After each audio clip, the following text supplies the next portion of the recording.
Welcome to this walkthrough of the HIP Beam module, which is available in Legacy StruCalc, StruCalc Plus, and StruCalc Pro. All modules in StruCalc follow the standard design process with properties on the left, the design window in the center, and design information on the bottom. Output will appear on the right hand of the screen and adequacy information on the bottom. The HIP Beam module is a special case design module as it is simply a wood beam, but optimized to allow the user to efficiently and quickly calculate the complicated loading that is applied in the case of a hip or valley beam. When you open the HIP Beam module, notice that it has a default HIP beam built. Other than that, everything is the same as a normal wood beam. The material, size, options, factors, deflections, and elevation is defaulted. It has the same ability to add all the same load types: uniform, trapezoidal, point, axial, moments, and links. The same load combinations, and has the same available load calculators with the exception of the HIP Beam Wizard. The HIP Beam Wizard is a designer that overwrites the spans, supports, and loads if you use it.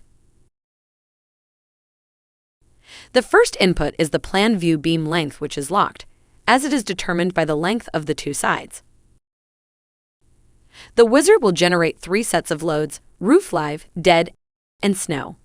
If you don't want it to generate one of the sets, set the input value to 0.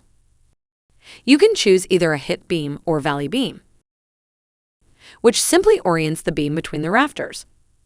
Uncheck equals sides if you want different lengths on side 1 and side 2. There are 4 loading conditions for each side. Select partial to enter a custom value.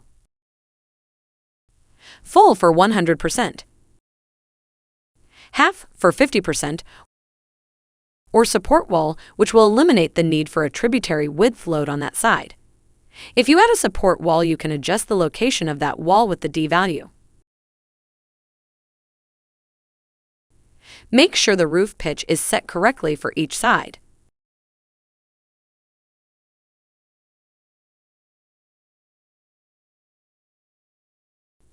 At this point, you will notice that the beam length is automatically generated from the plan view beam length and the roof pitch calculations.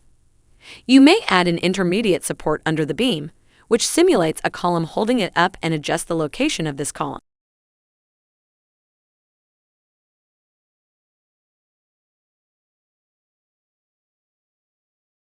Now that the design is done, use the auto size feature to determine if the beam size is adequate.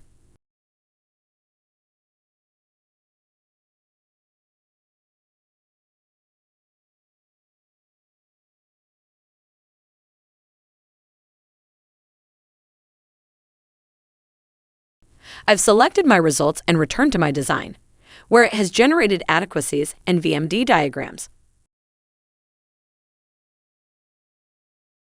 Since I used the auto sizer, this is all going to be adequate. If I was doing the design iteratively on my own, I would probably need to investigate failing adequacies and make some manual adjustments. A connector could be added here, but that is covered in another video. Next, I will open the print preview to view my output and customize it for future printouts as part of my project.